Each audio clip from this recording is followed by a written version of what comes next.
Milan FinTech Summit 2024, Allianz MiCo, Milan, 2 days of work to talk about the future of FinTech and the innovation in financial and banking services. In this moment, we are together with George Mangion, who is a senior partner at the PKF Malta and member of Financemalta. Thank you for being with us.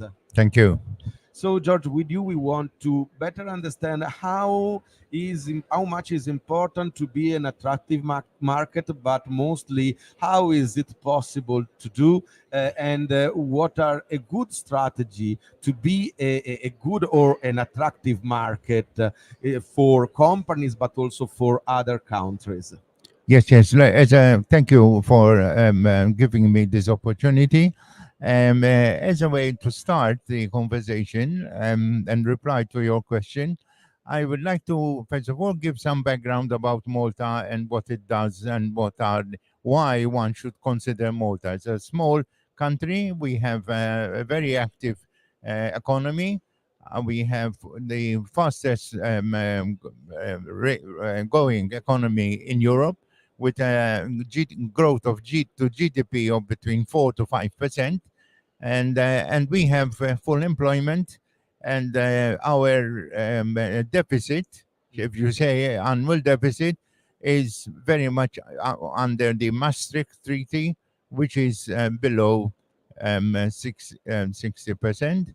It's actually the deficit, the annual deficit is 4.6%, but the debt to GDP is in the region of 47%, which is below the 60%. As a very quick introduction, why Malta and why not somewhere else? First of all, we have a very active English-speaking specialists who, through our universities and our mixtures and contributions from other EU countries, we have grown into sophistications, and we have understood that 6 years ago we started the first in Europe blockchain island. We got all the legislation. We had companies like Binance at the time for cryptocurrencies, and other companies setting up in Malta, and we are very proud that since the last 6 years we have engaged into many other subsets of fintech, and that's why we are here in fintech. And one would ask, why Malta? Is it communicated? Is it properly linked with the other European countries? And the answer is yes. We have 3 microfiber cable with a lot of redundancies, which ensures that data transfers very effectively. And moreover, according on the point of view at innovation, you are also attractive for talents, as you said before. And what is the most important things that help you to be and to become attractive for a new generation of professional in the innovation world? We have since 13 years ago thought about giving a special very low tax, personal tax, for experts and talented people who would like to reside in Malta and work in Malta, either remotely, like using the electronic systems, or others actually physically there, working in an office. This has helped us encourage a number of talented persons who have been very much on the forefront of innovation. We understand that innovation cannot be successful unless you have the people who are eager and wanting to help and to grow.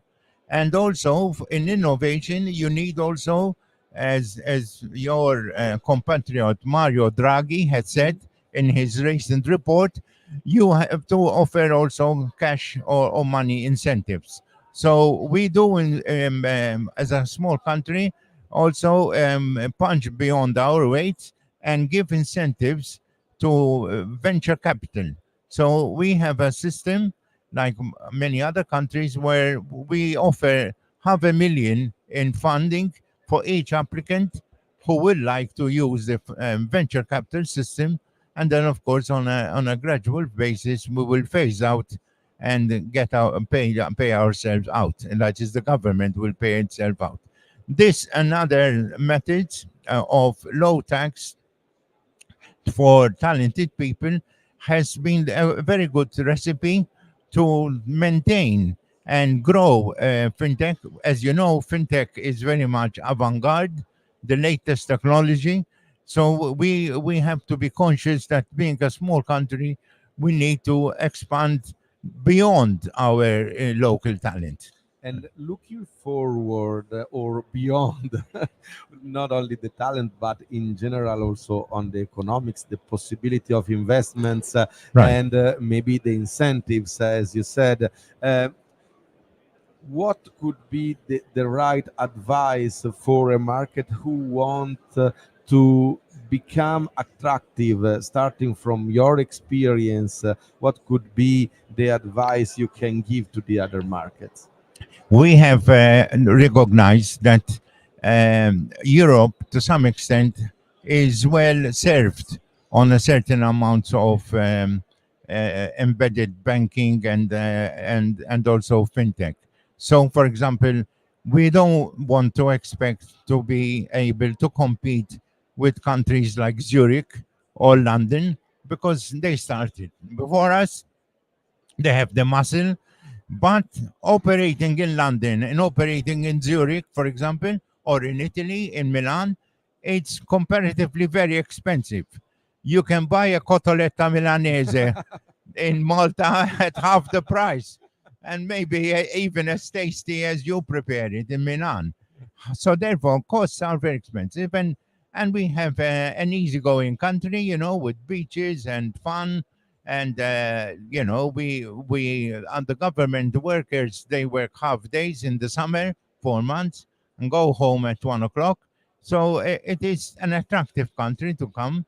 But we realize that the market is not there because we are limited in numbers. So at the moment, my firm has been appointed by Finance Malta to see the possibilities of exporting our talents and innovation So point to out countries on what you have and and what we have, valorize and it to yes, right, export it. to export it. And we one of the countries we studied so far is Japan. Mm. You'll tell me it's so far away, and the complexion of their idiosyncrasy is so completely different from Europe. But that is why one would.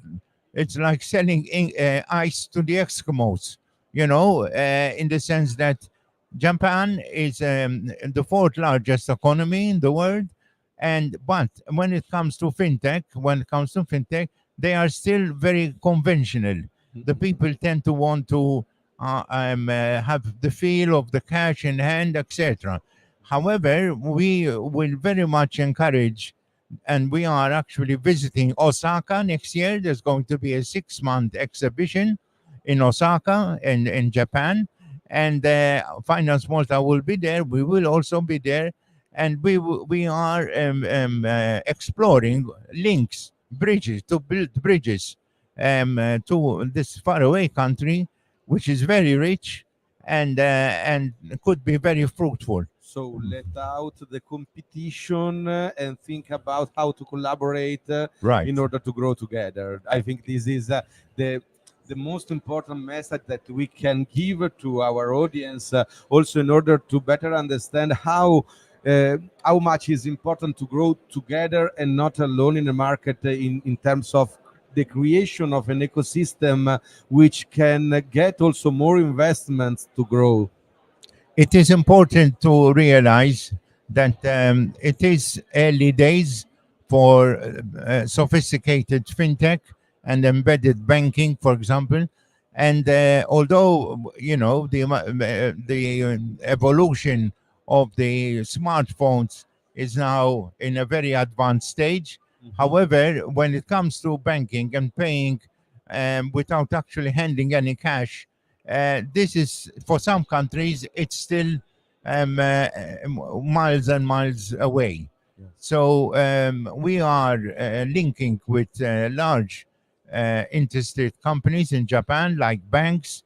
And we have our office in 3 offices in Japan as part of PKF, and we've been in touch with them. And we think that Malta can, with its legislation and sophisticated review systems, can offer a place where companies can establish their holding companies, for this. And we have also within Europe a very competitive tax legislation, which is also another cherry on the cake. Also to help them to develop their business also Right. in Europe. Thank you for your spotlight on this and for being with us today. Thank you very much.